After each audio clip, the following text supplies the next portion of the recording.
Hi everybody, it's Dandruff with your news Cartridge for Monday, August 27th, 2018. Welcome back everyone. We have a lot of things to talk about because there was no shortage of events to happen over the weekend. And if you haven't heard, please sit down. Today is going to be a rough day. And this isn't video game news, but I feel compelled to give my condolences to the family of Senator John McCain, who passed away over the weekend. He was a senator from Arizona who was fighting a brain tumor for the last year, roughly, and he passed away on Saturday. I may not have agreed with him at first, but I really did like him over the last 3 years, and he will be missed. Thank you for letting me say that, and timestamps and reference links for all of their stories today can be found in the description below. As I mentioned earlier, this weekend was full of horribles, so let's start in chronological order, starting with the events that took place on Saturday first. A CSGO YouTuber, who I am choosing not to say the name of or show his face, committed suicide by driving down the wrong side of the highway in San Diego, California, killing a 43-year-old woman and her 12-year-old daughter. I am choosing not to do so because that would be giving him exactly what he wanted. As we know, CSGO gambling, which is what he was primarily known for, has been in steep decline ever since it started the whole loot box craze, which we are still fighting today. More on that later. 2 innocent people have lost their lives at the hands of someone who was never involved in their life and never needed to be. And I get that depression is a killer. I live with it every day. But I cannot fathom a reason that if I felt the need to take my own life, I would need to involve other people. It's a selfish act to begin with, and to take the lives of other people with you is just despicable. My sympathies go out to the family of the mother and daughter. I hope you're doing as well as you can. And there's no good way to segue into our next top story. A gunman opened fire at a Madden 19 tournament in Jacksonville, Florida on Saturday afternoon. Initial reports indicated 4 people were dead. That number has been lowered to 3, 2 being innocent participants and the other being the shooter himself after he took his own life, according to police. Again, I will not say the name or show the face of the perpetrator, but here we have the 2 people who have been identified, 27-year-old Taylor Trueboy Robertson on the left and 22-year-old Eli Spot Me Please Clayton on the right.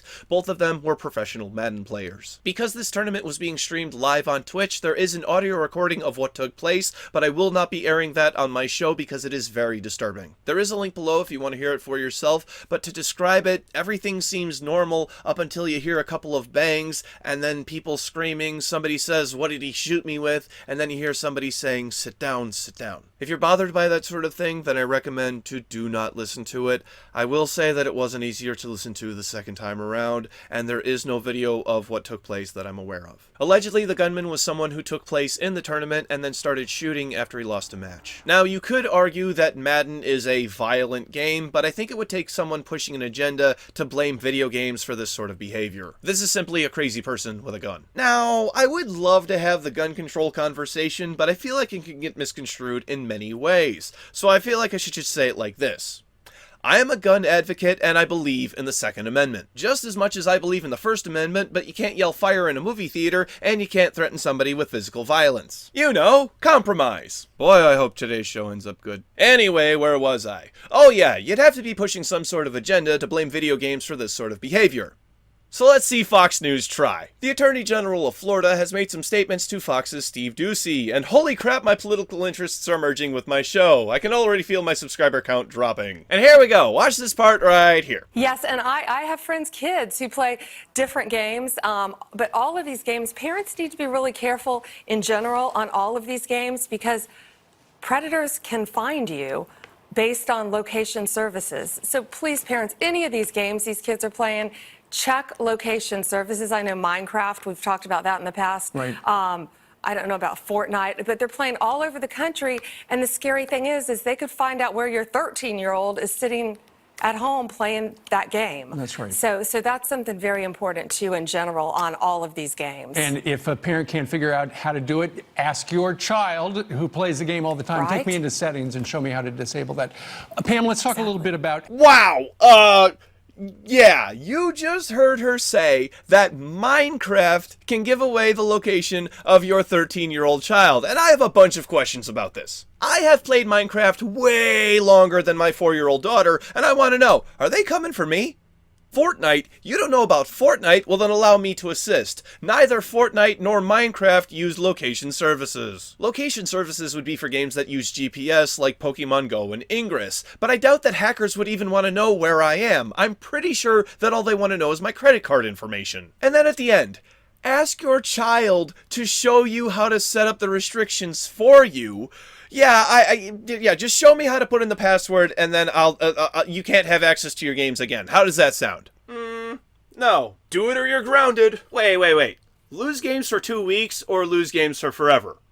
I'll take 2 weeks. Look, the point is, this is all completely made up, and do not fall for this bullshit. Maybe Florida needs a better attorney general. In release announcements, we have Streets of Rage 4 being announced by Lizard Cube and Guard Crush Games, and being published by .emu. No idea what platforms it's coming to yet, along with the release date, but at least we know it's coming. Finally, for release announcements, we have a Switch Pro controller in white with a Smash Bros. Theme, releasing alongside Super Smash Bros. Ultimate on December 7th. The controller, game, and special edition of the game are available for pre-order right now. Next is some update news on H1Z1, and if you haven't noticed, anytime H1Z1 is in the news, it isn't good, and this time is no exception. H1Z1 Just Survive has been removed from Steam, and now the free-to-play game is the last remnant of whatever the hell H1Z1 is supposed to be. Even though it's free-to-play, I refuse to go anywhere near it because of its terrible business model history of being free-to-play but charging for the beta, then not being free-to-play but then being free-to-play again.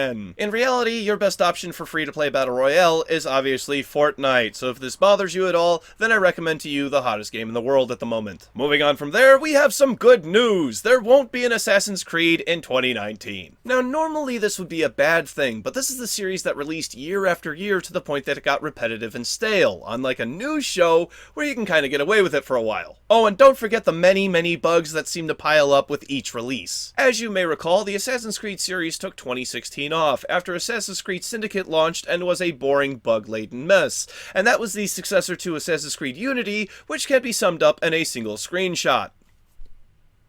The series then came back with Origins in 2017 and then Odyssey in 2018, and I honestly wouldn't mind if this pattern continued. Moving on from there, I quickly want to blast Telltale before we get on to our final topic today, because they have finally come to the realization that their game engine has, quote, let players down, and the company ran a little hot. Oh, you think? This is a game engine that was created back in 2004, and up until 2016 did not contain a physics engine, meaning anytime you saw something like a ball rolling across the floor or a book falling off a shelf, it had to be animated by hand. And this same engine made a fuck ton of games, including The Walking Dead, Guardians of the Galaxy, Minecraft Story Mode, 2 Batman games, The Wolf Among Us, Back to the Future, Jurassic Park, Sam & Max, Game of Thrones, and holy hell, that is a lot of games. Telltale will finally be ditching that old thing and moving over to Unity Game Engine. Yay!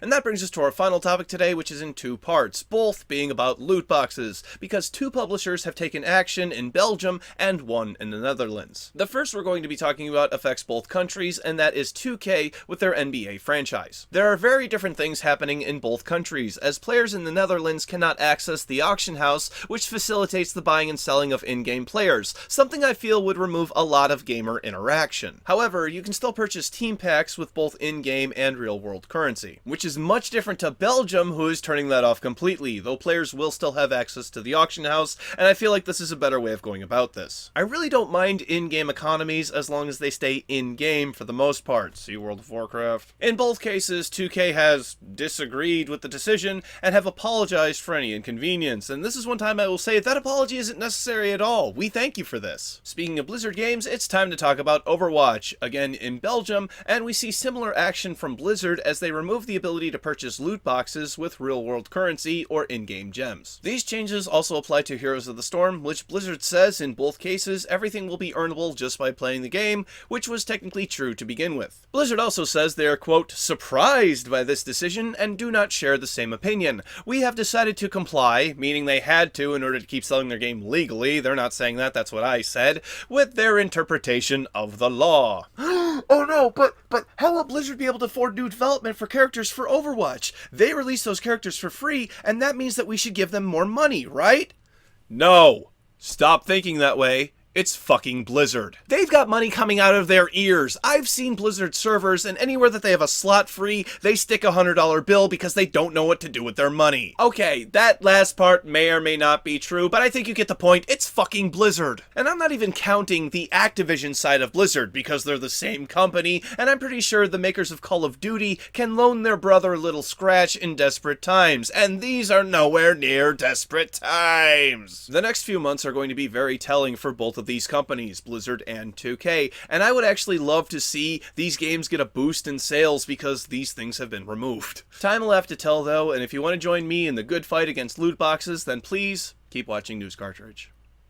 Holy crap, there are 48 games for tomorrow's game releases. For PC, Blade Strangers, Hungry Planet, Torn, Donut County, Fear the Wolves, Night Night, The Universe Sim, Switchblade, and Touchdown Football Solitaire. For PlayStation 4, Fire Pro Wrestling World, Strange Brigade, Blade Strangers, Bow to Blood, Firewall 0 Hour, Donut County, Johnny Turbo's Arcade, Gate of Doom, Far Cry 5, Dead Living Zombies, Downward Spiral, Horror Station, Torn, Yakuza Kiwami 2, Pro Evolution Soccer 2019, Switchblade, Shikondo Soul Eater, The Golf Club 2019 featuring PGA Tour, Rocket League Ultimate Edition, Middle Earth Shadow of War Definitive Edition, Sunless Z Submariner Edition, Catch and Release, Ferns Gate, Pato Box, Battle Chief Brigade Deluxe, Dragon Ball Xenoverse 2 Extra Pack 3, Bad North, Splash Blast Panic, and Viking Days. For Xbox One, Strange Brigade, Far Cry 5, Dead Living Zombies, Pro Evolution Soccer 2019,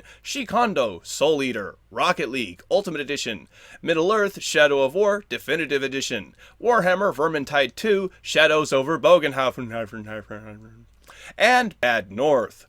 For Nintendo Switch, Blade Strangers, Victor Vran, Overkill Edition, Monster Hunter Generations Ultimate, The Walking Dead, the Telltale series, The Final Season, The Blob 2, and Rocket League Ultimate Edition. And finally, for PlayStation Vita, Ferns Gate. Thank you very much, everybody. This has been News Cartridge. I am Dandruff. I will see you tomorrow. And what did one Australopithecus say to the other? No homo. That joke's as old as a caveman. Click over here to watch the last episode, which was about NVIDIA revealing the GTX 2070, 2080, and 2080 Ti. That link is in the description down below, and click over here to subscribe to my wonderful, wonderful channel. Thank you. See you tomorrow. Bye-bye.